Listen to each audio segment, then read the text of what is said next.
noches, doctor. Mi nombre es Manuel Eladio Costaleite Roca. Con mi grupo vamos a desarrollar el tema de la especialización en medicina legal. Para ello vamos a ver el siguiente caso. Este caso trata sobre el fallecimiento por lesión craneal durante una manifestación pública. La fecha del hecho fue el 15 de marzo del 2025. El lugar fue en la ciudad de Santa Cruz. Para ello vamos a hacer una pequeña introducción. En este informe tenemos por objetivo analizar las posibles consecuencias de una evaluación médica forense incorrecta y posteriormente plantear una estrategia de defensa jurídica basada en el uso adecuado del informe médico legal en el contexto de un caso en el que una persona falleció tras un golpe recibido durante una manifestación. Para ello vamos a ver qué errores se podrían cometer si no se hacen el análisis de evidencia médica correctamente. Entonces, si esto llegara a suceder, si no se realiza un análisis adecuadamente, se pueden cometer errores que afecten gravemente la interpretación de los hechos. Y algunos de estos errores pueden ser los siguientes. Diagnóstico erróneo de la causa de muerte. Otro sería el desconocimiento del tipo de arma o mecanismo de la lesión. Otro error sería la confusión entre lesión accidental y lesiva intencional. Otro sería la pérdida o contaminación de pruebas médicas. Entonces, un análisis médico-legal correcto debe ser realizado por especialistas forenses capacitados utilizando protocolos técnicos, pruebas complementarias como radiografía, tomografía y otras, y contextualizado los hallazgos con los hechos investigados, para así evitar los errores antes mencionados, que pueden haber otros más. Vamos a dar paso a mis compañeros. Buenas noches, docente. Buenas noches, compañero. Mi nombre es María Giovanna Paz Rejala. Aquí el análisis legal de médicos legal, reto 1-2. Un hombre muere tras recibir un golpe en la cabeza durante una manifestación. Accidente o agresión intencional. El informe médico legal tiene la respuesta. Segundo, prevención de errores médicos legales. Errores en el análisis pueden cambiarlo todo. Diagnóstico incorrecto de la causa de la muerte. El primero. Segundo, no distinguir lesiones hechas en vida o después de muerto. Tercero, mal cálculo del momento o tipo de objeto usado. Todo esto puede llevar a una condena injusta o a la impunidad. Estrategia de defensa basada en medicina legal. Como abogado defensor, usaría el informe médico para demostrar que fue un solo golpe sin intención de matar, que el objeto no era letal como una pancarta, que la muerte ocurrió 72 horas después con intervención médica. En conclusión, la medicina legal es una clave para la justicia. Un buen análisis puede marcar la diferencia entre la prisión y la libertad. Buenas noches, doctor. Buenas noches, compañeros de estudio. Mi nombre es María Cristina Solís. Continuando con el tema de la especialización en medicina legal, vemos el tema referente a la prevención de errores, análisis de la evidencia médica. El informe de medicina legal elaborado por el Instituto de Investigaciones Forenses IDIF en Bolivia es una prueba pericial de carácter científico y técnico, el cual su objetividad es crucial para la correcta administración de justicia. Sin embargo, si su análisis no se realiza correctamente, pueden surgir errores graves que desvíen por completo el resultado de un proceso penal. En el tema de la interpretación incorrecta del objeto contundente, un análisis superficial podría no diferenciar las características de la herida, que corresponden a un objeto utilizado con la intención de matar, por ejemplo, un bate de metal, o un objeto de uso común que se tomó en el fragor del momento, como por ejemplo una rama, una botella de plástico llena. Esto es de vital importancia para determinar el dolo o la intención. La omisión de lesiones defensivas o de riñas. Un análisis incompleto puede obviar lesiones en la víctima que indiquen que ella también participaba activamente en la agresión, o lesiones en el acusado que demuestre que actuó en legítima defensa. Esto previsto en el artículo 11 del Código Penal boliviano. No considerar otros factores que contribuyeron. Las personas no vienen sin antecedentes médicos.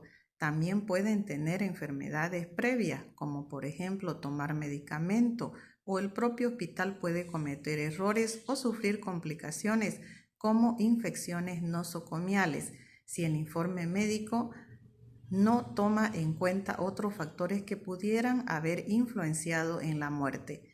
Los análisis deficientes pueden afectar también la interpretación de los hechos, como la contaminación o mala praxis en la autopsia. Si durante la autopsia no se siguen los protocolos del IDIF, se pueden contaminar las muestras toxicológicas, como por ejemplo si se omite un análisis de sangre para detectar el alcohol o droga en la víctima, si se pierde el contexto de que la víctima podría haber estado bajo los efectos de sustancias que la hacían más agresivas.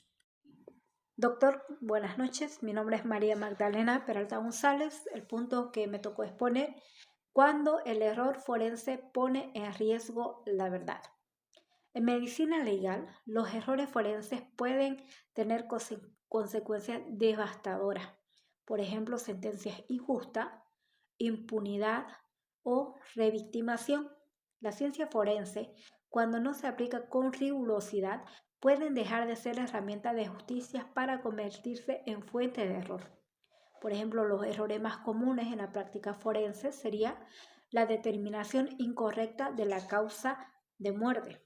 Un diagnóstico superficial o basado en presunciones puede cambiar completamente el sentido de una investigación. También la autopsia mal realizada o incompleta. La falta de experiencia de protocolos estandarizados o de condiciones técnicas puede ocultar lesiones clave. Tenemos la confusión también entre lesiones accidentales e intencionales.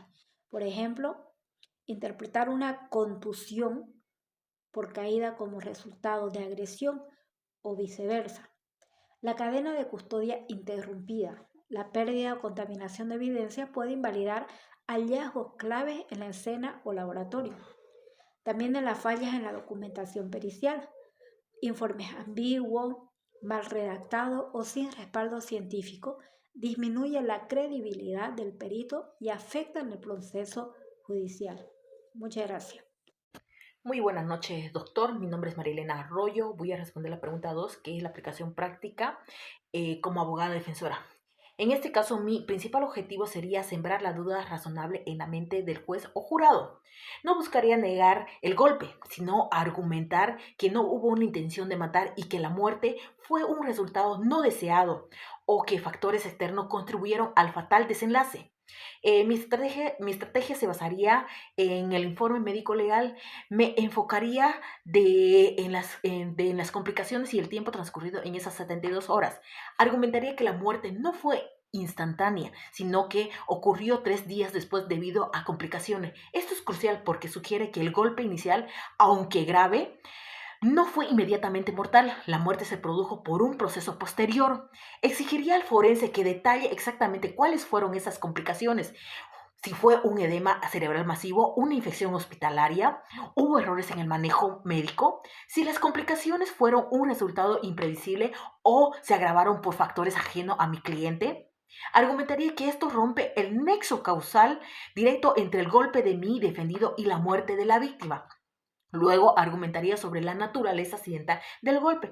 Aunque hubo un enfrentamiento, una manifestación que puede ser caótica, mi defensa diría que el golpe fue el resultado de un accidente o un forcejeo, un acto impulsivo en medio de la confusión y no un ataque premeditado para matar.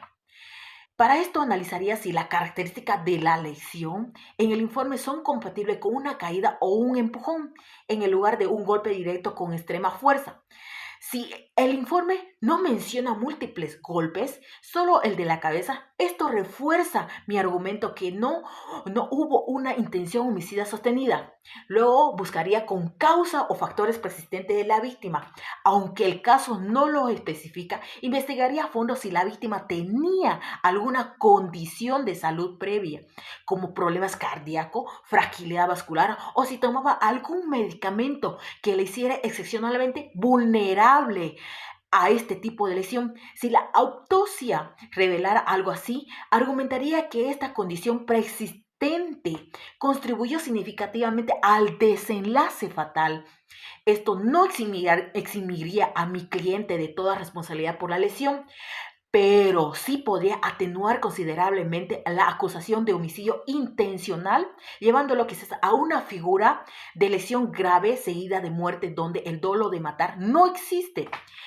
En mi estrategia como abogada defensora se centraría en explotar cualquier ambigüedad o falta de certeza en el informe médico legal, enfatizando la distinción entre el golpe inicial y la complicación que se desarrolla en 72 horas después. El objetivo sería demostrar que la muerte no fue un resultado intencional ni una consecuencia directa e inevitable del golpe, sino el producto de una serie de eventos, incluyendo posibles factores ajenos a la voluntad de mi cliente. Muchísimas gracias.